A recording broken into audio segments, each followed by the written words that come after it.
السلام علیکم ورحمۃ اللہ وبرکاتہ۔ بسم اللہ الرحمن الرحیم، الحمد للہ رب العالمین والصلاة والسلام علی سید الانبیاء والمرسلین، اما بعد۔ قال اللہ تبارک وتعالی فی کتابہ المجید، اعوذ باللہ من الشیطان الرجیم، بسم اللہ الرحمن الرحیم۔ وقال ربکم ادعونی استجب لکم ان الذین یستکبرون عن عبادتی سیدخلون جہنم داخرین۔ ورد عن النبی صلی اللہ علیہ وسلم الدعاء مخ العبادہ وکذلک قال الدعاء هو العبادہ او کما قال علیہ الصلاۃ والسلام۔ صدق اللہ العظیم وصدق رسولہ النبی الکریم ونحن علی ذلک لمن الشاہدین والشاکرین والحمد للہ رب العالمین۔ پچھلے جمعے اس موضوع پہ گفتگو ہو رہی تھی کہ دعا کیسے کرنی چاہیے اور دعا کی حقیقت کیا ہے، کیا مجھے آپ کو دعا کرنی آتی یا دعا نہیں کرنی آتی۔ تو پچھلے جمعے جو میں نے عرض کیا تھا، اگر اس کو میں بہت مختصر طریقے سے خلاصہ اس کا دوبارہ بیان کر دوں تو میں عرض یہ کر رہا تھا کہ دعا کے لیے اس قلبی تعلق کا ہونا ضروری ہے جو آپ کو اللہ تعالیٰ سے ہوتا ہے، اور وہ قلبی تعلق نیک اعمال کے ذریعے سے بھی ہوتا ہے۔ انسان جتنا اللہ رب العزت کی عبادت کرتا ہے اس کا اعتماد بڑھ رہا ہوتا ہے اللہ کے اوپر، لیکن کبھی کبھار وہ قلبی تعلق انسان کی سادگی کی وجہ سے بھی بندہ سے بن جاتا ہے۔ میں نے کچھ واقعات بھی سنائے تھے پچھلی دفعہ کہ کیسے ایک سادہ لو انسان کا تعلق اللہ سے بن جاتا ہے۔ تو دعا کی حقیقت تو اصل میں اس قلبی تعلق کی وجہ سے ہی ہوتی ہے کہ جب آپ کو اللہ پہ ایک بھروسہ ہے، اللہ پہ ایک یقین ہے کہ نہیں اللہ کر دیں گے، میں اللہ سے کہوں گا اللہ کر دیں گے، میں اللہ کو بتاؤں گا اللہ میرا یہ کام کر دیں گے، اصل تو وہ تعلق ہے سب سے پہلے، اور وہ اللہ پہ اعتماد ہے، اللہ پہ بھروسہ ہے۔ جیسے آپ توکل کا لفظ استعمال کرتے ہیں، ہمیں اللہ پہ بھروسہ ہونا چاہیے دعا کرنے کے لیے۔ اب آج جس موضوع پہ میں بات کروں گا یہ دعا سے متعلق تھوڑے سے دعا کے آداب کے اوپر بات کروں گا۔ دعا اصل میں ساری تواضع اور انکساری کا اظہار ہے، یعنی جو دعا کرتا ہے تو مانگنا ایک اپنے عاجز ہونے کا اقرار ہوتا ہے۔ جب آپ کسی سے بھی مانگتے ہیں، چاہے دنیا میں مانگیں، چاہے دنیا کی چیز مانگ رہے ہوں یا دنیا کی چیز نہ بھی مانگ رہے ہوں، لیکن مانگنا ایک عاجزی کا اظہار ہے۔ آپ کسی سے کیوں مانگتے ہیں کہ میں خود نہیں کر پا رہا تم مجھے کر کے دے دو، یا میرے بس میں نہیں ہے تمہارے بس میں تم یہ مجھے کر کے دے دو۔ آپ کسی بڑے افسر کے پاس جاتے ہیں اپنی سفارش لے کے، کسی کی سفارش لے کے کوئی کام کروانا ہوتا ہے تو آپ تواضع اختیار کرتے ہیں۔ بعض اوقات وہ آپ کو کھڑا رکھتا ہے، آپ کو سیٹ پہ بٹھاتا بھی نہیں ہے، آپ خوش دلی سے برداشت کرتے ہیں کیونکہ آپ کا کام ہے، اور آپ وہاں پہ تواضع اس لیے اختیار کر رہے ہیں کیونکہ آپ کو کام کروانا ہے۔ تو دعا کے اندر خود ایک عاجزی، ایک انکساری ہے۔ اس سے علماء کہتے ہیں کہ جس بندے کو دعا مانگنے کی عادت نہیں ہے نا، گویا کہ وہ انکساری اور عاجزی سے دور ہوتا جا رہا ہے۔ جس کو اللہ سے مانگنے کا شوق نہیں ہے اس کے اندر تکبر آتا جا رہا ہے۔ نہیں، دعا تو اللہ سے مانگنا ہے، اور جب کوئی عاجزی اختیار کرتا ہے نا تو جانب مخالف کو ویسی رحم آنا شروع ہو جاتا ہے، صرف عاجزی اختیار کرنے سے ہی۔ اور یہ جانوروں کے اندر بھی ہے، یعنی صرف انسانوں کے اندر نہیں ہے۔ یعنی کوئی جانور بھی آپ کے سامنے آ کے عاجزی اور معصومانہ سی شکل بنا لے تو آپ کو ویسے ہی اس کے اوپر رحم آنا شروع ہو جاتا ہے۔ ہمارے گھر میں ابھی کچھ دن پہلے کی بات ہے، پچھلے ہفتے کے دوران ہی ایک بلی نے گھر میں آنا شروع کر دیا، بچوں نے کو دودھ چھوٹ دے دیا، اس کو کوئی چیز کھانے کو ڈال دی۔ اب وہ روزانہ جیسے ہی گھر کے اندر داخل ہو نا، گاڑی سے اترو گھر میں داخل ہو تو راستے میں آ جاتی ہے۔ اب جیسے ہی بیٹھتے ہیں وہ جناب پاؤں میں گھومنا شروع کر دیتی ہے۔ اب بیٹھتے تو آ کے جناب وہ اپنے اس انداز سے، حالانکہ وہ کوئی ایسی کوئی خوبصورت بلی بھی نہیں ہے، کوئی کہنا بہت پریشان قسم کی کیٹ ہے جناب، بہت فری دیکھنے سے کوئی بھاری ہو آنکھوں کو، ایسی بھی نہیں ہے، لیکن اس کی ایک معصومیت جو ہے نا، وہ جب پھرنا شروع ہوئی، ایک دن گزرا، 2 دن، 3 دن، 4 دن اس کو دیکھا گزرتے ہوئے، تو ویسے نا جس دن ایک دن وہ نہیں آئی تو میں نے وہ بلی نظر نہیں آ رہی آج، کہاں وہ بلی نظر نہیں آ رہی آج؟ وجہ یہ لگاؤ کہ یہ اس کی عاجزی انکساری ہے، وہ بے زبان چیز ہے، بولتی کچھ بھی نہیں ہے، بولتی جو ہے وہ ہمیں سمجھ میں نہیں آتا، لیکن پھر بھی اس سے ایک لگاؤ پیدا ہو۔ خود سوچیں اگر انسان اور جانور کا یہ لگاؤ بن سکتا ہے تواضع، عاجزی، انکساری کی وجہ سے، تو رب جو کتنی محبت کرنے والا ہے، تو دعا تو اس عاجزی اور انکساری کا اظہار ہے۔ اے اللہ، یعنی یہ عاجزی، اللہ میں کچھ نہیں کر سکتا، میرا کچھ نہیں ہے، میرے پاس کچھ نہیں ہے، اللہ میرے بس میں کچھ نہیں ہے، میں آپ سے یہ درخواست کرتا ہوں، یہ التجا کرتا ہوں۔ تو دعا کے اندر عاجزی ہے۔ اس لیے اللہ رب العزت نے قرآن میں کیا فرمایا؟ ادعونی، اللہ نے حکم دیا ہے مجھ سے دعا کرو، مجھ سے دعا کرو، استجب لکم، میں تمہاری دعا قبول کروں گا۔ اور جو دعا نہیں کرتے اللہ نے ان کے بارے میں کیا کہا؟ ان الذین یستکبرون، جو تکبر کرتے ہیں، وہ لوگ جو تکبر کرتے ہیں میری عبادت سے، پکے جہنم میں داخل ہوں گے، ہمیشہ ہمیشہ کے لیے جہنم میں داخل ہوں گے۔ یعنی اللہ رب العزت اس بات پہ ناراض ہو رہے ہیں کہ تم وہ عاجزی اختیار نہیں کر رہے، اس لیے دعا کے مقابلے میں جو لفظ استعمال کیا وہ استکبار اور تکبر کا کیا۔ دعا کے اندر عاجزی ہے.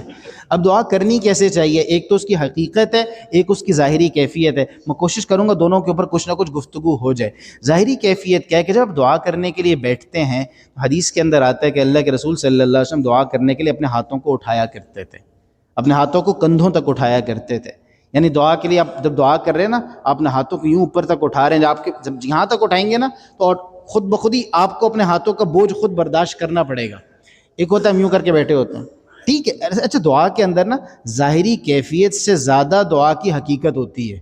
اس لیے ظاہری کیفیت کے چکر میں بہت زیادہ تو نہیں پڑھنا چاہیے کہ آپ کی دعا کی حقیقت ہی نکل جائے اس چکر میں کہ آپ کے نہیں ہاتھ یہاں ہونے چاہیے، ہاتھ یہاں ہونے چاہیے. لیکن بہرحال کیونکہ آپ صلی اللہ علیہ وسلم کا طریقہ تو ایک رہا ہے جو روایات کے اندر آتا ہے، کوشش کرنی چاہیے کہ اپنی طبیعت کو شریعت کے مزاج کے مطابق بنا لیں.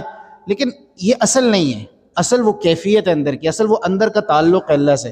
لیکن اللہ کے رسول صلی اللہ علیہ وسلم کے بارے میں آتا ہے کہ آپ دونوں ہاتھوں کو اٹھایا کرتے تھے جہاں تک آپ کے کندھے آیا کرتے تھے.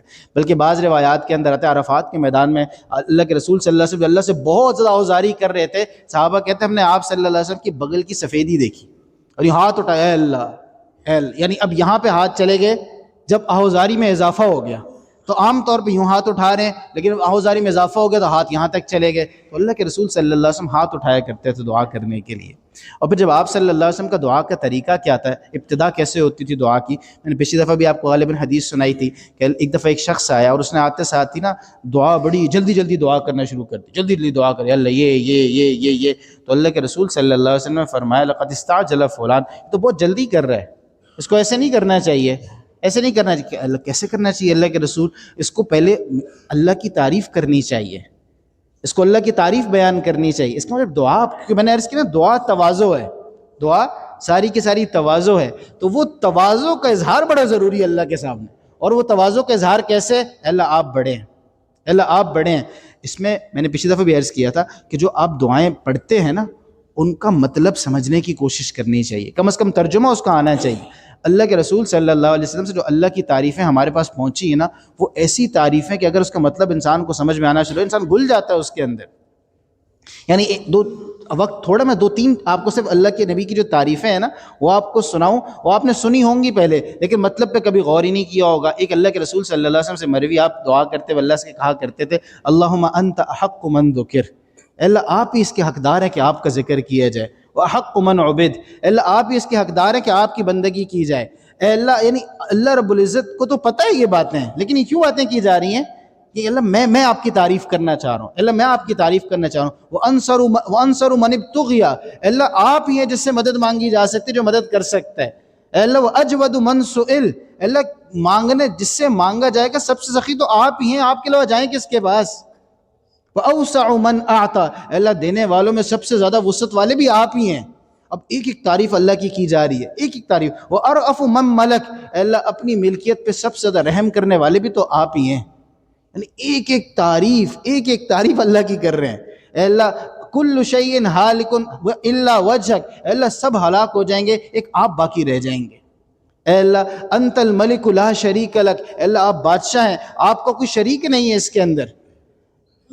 ایک ایک تعریف. لن تطاع الا باذنک ولن تعصى الا بعلمک، اے اللہ اگر کوئی بندگی آپ کی کرتا ہے تو آپ ہی کی اجازت سے کرتا ہے، اگر کوئی نافرمانی بھی آپ کی کرتا ہے تو آپ کو لا علم نہیں ہوتے اس سے، آپ کے علم کے اندر ہوتے ہیں. تطاع فتشکر، اگر کوئی آپ کی بندگی کرتا ہے آپ اس کی قدردانی کرتے ہیں. تعصى فتغفر، اگر آپ کو کوئی ناراض کرتا ہے پھر بھی اس کو بخش دیتے ہیں. ایک ایک تعریف بار ایک جملے میں اللہ کی تعریف رکھی ہوئی ہے، ایک جملے میں.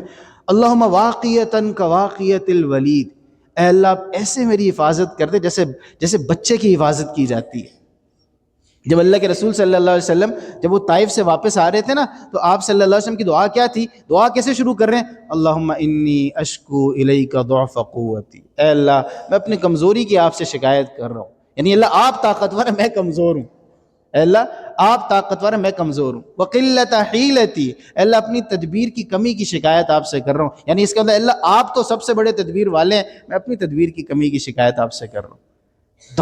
تواضع اللہ کی بڑھائی. اور اللہ کی بڑھائی بیان کرنے میں نا ایک تو یہ جو میں نے آپ صلی اللہ علیہ وسلم والی بات ہے، اللہم لا احصی ثناء علیک، اے اللہ میں آپ کے اوپر تعریف آپ کی کر ہی نہیں سکتا. انت کما اثنیت علی نفسک، اے اللہ آپ ویسی ہیں جیسی آپ نے خود اپنی تعریف کی. اللہ میرے پاس الفاظ نہیں ہیں، الفاظ میں اتنی طاقت کہاں کہ آپ کی تعریف کر سکیں. اب یہ ساری آپ صلی اللہ علیہ وسلم کی ہوئی تعریفیں ہیں، اور اس میں نا بعض اوقات آپ ظاہر اتنے عربی دان تو آپ بھی نہیں ہیں، ہم عرب تو ہیں نہیں، اپنی زبان میں اللہ کی تعریف کر سکتے ہیں، اور اپنی زبان میں جس طرح سے اللہ کو بلا سکتے ہیں ویسے اللہ کو بلانا شروع کر دیں۔ وہ ایک کتاب ہے کتاب التوابین، یعنی جو توبہ کرنے والے لوگ ہیں ان کی کتاب، ان کے واقعات لکھے ہوئے۔ اس کتاب میں ایک واقعہ لکھا ہے بنی اسرائیل کے ایک بندے کا، کہ بڑا فاسق فاجر قسم کا آدمی تھا، بستی والوں نے تنگ آ کے اس کو بستی سے بھی نکال دیا۔ جب بستی سے باہر نکال دیا اس کو، تو جب موت کا وقت قریب آیا تو موسیٰ علیہ السلام کے اوپر وحی نازل ہوئی۔ اللہ نے کہا موسیٰ وہ باہر میرا ایک دوست ہے، میرا ایک یار ہے، موسیٰ تم جاؤ اور لوگ اس کے کفن دفن کا انتظام بھی کرو، اور لوگوں کو بھی کہو کہ جا کے اس کے جنازے میں شرکت کریں۔ موسیٰ علیہ السلام نے اعلان کر دیا بھائی وہ شہر سے باہر ایک اللہ کا ولی ہے، اللہ کا دوست ہے، اس کا انتقال ہو رہا ہے، تو سارے جلدی سے آ جاؤ، اس کے جنازے میں شرکت بھی کریں گے، اس کے کفن دفن کا انتظام بھی کریں گے۔ اب جب باہر جا کے دیکھا تو وہی فاسق فاجر آدمی جس کو بستی والوں نے بستی سے نکالا تھا۔ تو موسیٰ علیہ السلام نے دیکھنے کا اللہ یہ تو وہی والا بندہ ہے جو برا آدمی تھا جس کو ہم نے بستی سے باہر نکالا تھا، تو اللہ یہ کیسے؟ کہ موسیٰ یہ ایسے ہی تھا جیسا تم کہہ رہے ہو، لیکن ہوا یہ جب اس کے اوپر موت آئی نا، موت کا وقت آیا، اس نے دائیں دیکھا بائیں دیکھا، کوئی تھا ہی نہیں، بستی والوں تو نکال دیا تھا اس کو، تو کوئی اس کا سہارا تھا ہی کوئی نہیں، تو اس نے مجھے پکارا، اور مجھے پکار کے یہ کہا اے میرے رب، اگر تو مجھے عذاب دینے سے آپ کی طاقت میں اضافہ ہو جاتا ہے اور معاف کرنے سے آپ کی طاقت میں اور آپ کی سلطنت میں کوئی کمی آ جاتی ہے، اللہ پھر میں آپ سے کچھ بھی نہیں مانگتا، لیکن اے میرے رب اگر معاف کرنے سے آپ کی سلطنت میں کمی نہیں آتی، مجھے عذاب دینے سے آپ کی طاقت میں اور قوت میں کوئی اضافہ نہیں ہوتا، اے اللہ مجھے سب نے چھوڑ دیا ہے، میری ساری زندگی آپ کی نافرمانی میں گزری ہے، اے اللہ مجھے معاف کر دے۔ اب یہ صرف میں یہاں پہ یہ بیان کرنا چاہ رہا ہوں کہ جو الفاظ اس نے استعمال کیے، جس طرح سے اس نے اللہ کو پکارا، یہ کوئی سجا نہیں تھا، اس کے اندر کوئی الفاظ اور شاعری کا انداز نہیں تھا، یہ اس کے اپنے دل سے نکلی ہوئی ایک بات تھی۔ جس طرح سے اس نے اللہ کو پکارنا چاہا اور اس نے اللہ سے مانگا، اللہ کہتے موسیٰ میری غیرت نے یہ گوارا نہیں کیا کہ وہ اکیلے مجھ سے مانگ رہا ہے اور میں اس کو ایسے ہی چھوڑ دوں۔ موسیٰ میں نے اس کو معاف بھی کیا، اگر ساروں کے لیے دھرتی کے اوپر جتنے گناہ گار ہیں سب کا نام لے کے مجھ سے استغفار کر لیتا، میں اس کی برکت سے سب کو معاف کر دیتا۔ اب یہ مقصد میں صرف یہ عرض کرنا چاہ رہا ہوں کہ اس کا مرہ آدمی گناہ میں زندگی گزری ہے لیکن اللہ کو پکار، اس لیے اللہ کی ایسی تعریف کریں کہ اللہ کی غیرت کو جلال آ جائے، ایسے اللہ کی تعریف کرنی ضروری ہے، اس میں سجا بندی نہیں چاہیے۔ حدیث میں آپ صلی اللہ علیہ وسلم نے اس سے منع فرمایا ہے کہ دعا کے اندر نا بہت زیادہ یہ جو رائمنگ ورڈز نہیں ہم یوز کر رہے ہوتے، ایک جیسے وزن کا خیال رکھ رہے ہوتے، جیسے شاعر نہیں ہوتے، اس طرح کے الفاظ استعمال کرنے سے آپ نے منع کیا ہے، یعنی بتکلف ایسا نہیں کرنا چاہیے۔ ویسے ہی اگر انسان کی گفتگو میں خود ہی کوئی اس طرح کا وزن آ جائے تو آ جائے، بتکلف ایسا نہیں کر، کیونکہ یہ دعا کی کیفیت کے خلاف ہے۔ اسے اللہ کی تعریف کرنی، اللہ کی تعریف بڑی خوبصورت۔ ہم ترکی میں ایوب علیہ السلام کی قبر ہے، ایک جگہ ہے، اس گاؤں کا نام ہے ایوب نبی ہے، شام کے قریب کا جو بارڈر ہے نا اس میں جگہ آتی ہے۔ ہم اس قبر کی زیارت کرنے کے لیے گئے تو وہاں پہ قریب نا ایک پتھر لگا ہوا تھا، اس پتھر کے اوپر پرانا سا پتھر تھا، پتہ نہیں کب کا ہوگا، اس کے اوپر عربی میں کچھ اشعار نقش کیے ہوئے تھے، بڑے زبردست ہے۔ یعنی میں سے آپ کو تعریف بتانا چاہ رہا ہوں کہ ایک بندہ اللہ سے مانگے تو کس طریقے سے اللہ سے مانگے۔ اس پہ لکھا ہوا تھا الہی عبدک العاصی اتاکا، اے میرے رب تیرا نافرمان بندہ تیرے پاس آیا ہے، مقرن بالذنوب فقد دعاک، اے اللہ اپنے سارے گناہوں کو اقرار کرتے ہوئے آپ کو پکار رہا ہے، فَإِن تَرْحَمْهُ فَأَنْتَ لِذَاكَ أَهْلٌ، اے اللہ اگر آپ اس پہ رحم کر دیں تو آپ تو رحم کرنے والے ہیں، آپ ہی اس کے اہل ہیں، آپ ہی اس لائق ہے کہ رحم کر سکتے ہیں، وَإِن تَطْرُدْهُ فَمَنْ لَهُ سِوَاكَ، اے اللہ آپ نے اس کو دھتکار دیا تو اس کا آپ کے سوا پھر کون رہ جائے گا۔ اب یہ وہ الفاظ ہیں جس سے اللہ کو بلایا جائے، اللہ کی تعریف بیان کی جائے، اللہ کو پکارا جائے۔ تو دعا میں سب سے پہلے کیا ہے؟ اللہ کی تعریف۔ افضل الدعاء الحمدللہ، سب سے بڑی دعا الحمدللہ ہے۔ کیا سب سے بڑی دعا؟ اللہ کی تعریف کرنا ہے، تو سب سے پہلے اللہ کی تعریف کرنی ہے۔ پھر اس کے بعد آپ نے فرمایا کہ اس کو چاہیے تھا کہ میرے اوپر درود بھیجے، تو پھر آپ صلی اللہ علیہ وسلم پہ درود بھیجنا چاہیے، اور کثرت سے درود بھیجنا چاہیے، جتنے درود آپ کو یاد ہیں وہ سارے آپ صلی اللہ علیہ وسلم کے اوپر پڑھیں۔ آپ کو درود ابراہیمی یاد ہے وہ پڑھیں نماز پہ جو ہم پڑھتے ہیں، اس کے علاوہ جتنے درود آپ کو یاد ہیں اللہ کے رسول صلی اللہ علیہ وسلم پہ درود بھیجیں۔ پھر اس کے بعد جب ایک بندے نے ایسا کیا نا تو اللہ کے رسول صلی اللہ علیہ وسلم نے اس کو آ کے کہا سل تعطا، مانگو اب اللہ تمہیں دیں گے، مانگو اب اللہ تمہیں دیں گے۔ تم نے اللہ کی تعریف بھی کر لی ہے، تم نے آپ صلی اللہ علیہ وسلم میرے پر درود بھی بھیج دیے، اب مانگو اللہ تمہیں دیں گے۔ اب پھر جب دعا کرتے ہیں نا تو دعا کرنے میں اللہ سے صرف وہ چیزیں نہیں مانگنی جو آپ کے بس میں نہیں ہے، یہ تواضع کے خلاف ہے۔ اللہ سے وہ چیزیں بھی مانگنی جو آپ کر سکتے ہیں. یعنی ہم بارش تو اللہ سے مانگتے ہیں, ہم کہتے ہیں یا اللہ بارش, تو واقعی میں آج کل بارش نہیں ہو رہی, اللہ سے مانگنا بھی چاہیے, لیکن ہم بارش اللہ سے مانگتے ہیں کیونکہ ہم بارش برسا ہی نہیں سکتے, ٹھیک. لیکن میری گاڑی خراب ہو جائے, وہ اللہ سے نہیں مانگتے, وہ تو پتہ ہے مکینک کے پاس لے کے جائیں گے, وہ ٹھیک کر دے گا, ٹھیک. آپ کھانا بنانا ہے, اے اللہ کھانے کو, یعنی خواتین گھر میں کھانا پکاتی ہیں نا, وہ کھانا پکاتے ہوئے اللہ سے دعا کریں کہ اللہ میں یہ کھانا پکا رہی ہوں, آپ اس میں لذت ڈال دیں. اب وہ اللہ سے نہیں مانگیں گی, کیوں؟ ان کو پتہ کہ یہ مسالہ ڈالیں گے تو اس کا یہ ذائقہ آئے گا, یہ والی چیز کا اضافہ کر دیں گے تو یہ ذائقہ آ جائے گا.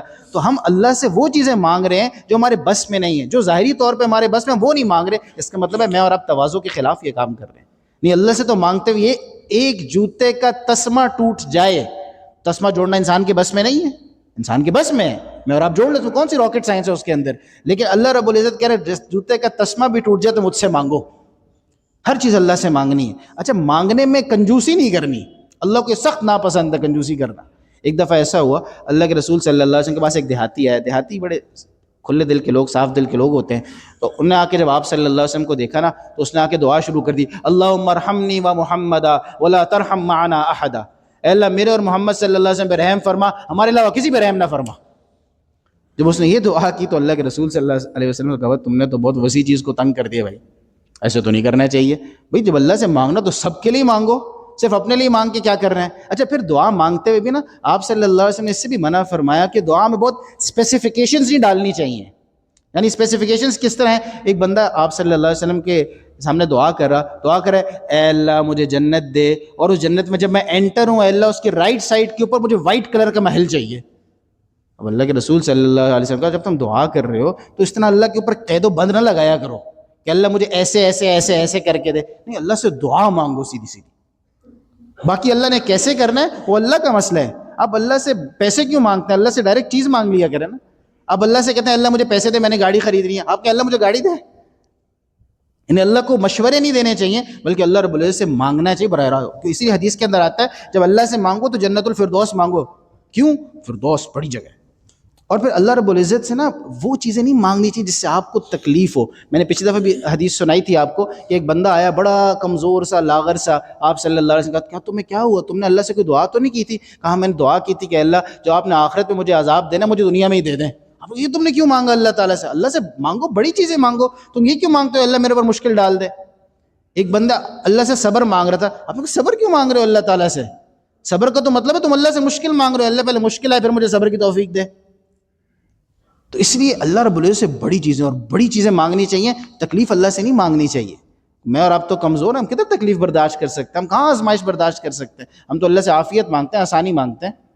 اچھا, پھر جب دعا, اور باتیں کہیں نہ کہیں آئی جائیں گی, پہلے جب دعا ختم ہو تو دعا کو آمین سے ختم کرنا چاہیے. حدیث کے اندر آتا ہے کہ صحابہ رضی اللہ عنہ اپنے بارے میں فرماتے ہیں کہ جب ہم دعا کرتے تھے نا تو اس کے آخر میں آمین کو ہم سمجھتے تھے اسٹیمپ لگ گئی ہے, جیسے مہر لگاتے ہیں, ٹپ بند ہوگی بات, پہنچ گئی ہے, اپرووڈ, اٹیسٹڈ. تو آمین اصل میں وہ اسٹیمپ ہے جو دعا کے اوپر لگ جاتی ہے. ایک دفعہ اللہ کے رسول صلی اللہ علیہ وسلم کے سامنے نا ایک بندہ دعا کر رہا, تو آپ نے کہا اوجب ان ختمہ, اس نے واجب کر لی اپنی دعا, قبول کرا لی اپنی, اگر اس نے صحیح طریقے سے ختم کی. اللہ کے رسول صحیح طریقے سے کیسے ختم ہو سکی؟ اس نے اگر آخر میں آمین کہہ دیا اس کی دعا قبول ہو جائے گی. وہ بندہ بھاگا بھاگا اس دعا کرنے والے کے پاس گیا, اس کو کہا آمین کہہ کے ختم کر لے تیری دعا قبول ہو جائے گی. تو اس لیے آمین سے دعا کو ختم کرنا چاہیے. لیکن دعا کے میں نے عرض کیا نا, اصل دعا کی حقیقت ہے, اصل دعا کی حقیقت ہے. یہ ظاہری کیفیت اگر نہیں بھی بن سکتی نا اس طریقے سے تو پھر بھی دعا کرنی ہے, دعا پھر بھی کرتے رہنا ہے. بعض اوقات اس طرح کی کیفیت بنانے کا موقع ہی نہیں ہوتا. آپ گھر سے نکلتے ہیں اور آپ جاتے جاتے مسجد جاتے جاتے آپ کے دل میں ایک جذبہ ہے, اب یہاں اگر کھڑے ہو کے آپ دعا تو نہیں کر سکتے ہاتھ اٹھا کے, چلتے پھرتے اللہ سے دعا کریں, اللہ سے مانگیں. اللہ کو مانگنا بہت پسند ہے, اللہ کو تواضع انکساری پسند ہے. اللہ سے مانگیں اور اس طرح سے اللہ کی تعریف کر کے مانگیں کہ اللہ کی غیرت کو جلال آ جائے, پھر اللہ سے مانگیں. اور عمل کے بعد اللہ سے مانگنا چاہیے. جیسے فرض نماز ہم پڑھتے ہیں نا, فرض نماز کے بعد دعا کرنے سے دعا قبول ہوتی ہے. اور دعا کرنے کے اندر بہت چیخنا نہیں چاہیے. کبھی کبھی جذبات میں انسان ایسا کر دے تو کر دے, اصل میں دعا میں آہستہ آواز سے دعا کرنا ہے اور اکیلے دعا کرنا ہے. ہر وقت اجتماعی دعائیں پسندیدہ نہیں ہیں. یہ جمعہ کے بعد بھی کبھی کبھی دعا چھوڑ دینی چاہیے بھائی. یعنی میں بحیثیت ہے, میں تو آپ لوگوں سے ڈرتا ہوں, میں چھوڑتا نہیں, ورنہ یہ جمعہ کے بعد بھی کبھی کبھی دعا چھوڑ دینی چاہیے. یہ بھی کوئی لازمی نہیں ہے, لیکن کیونکہ دعا کے اندر اصل کیا ہے؟ اصل اکیلے ہے, اصل تنہائی میں بیٹھ کے اللہ سے مانگنا ہے جس سے آپ کو اور اللہ کے تعلق کا پتہ لگے۔ اللہ تعالیٰ ہم سب کو دعا کو اس کی حقیقت کے ساتھ اور اس کے آداب کے ساتھ کرنے کی توفیق عطا فرمائے، سنت ادا فرمائے۔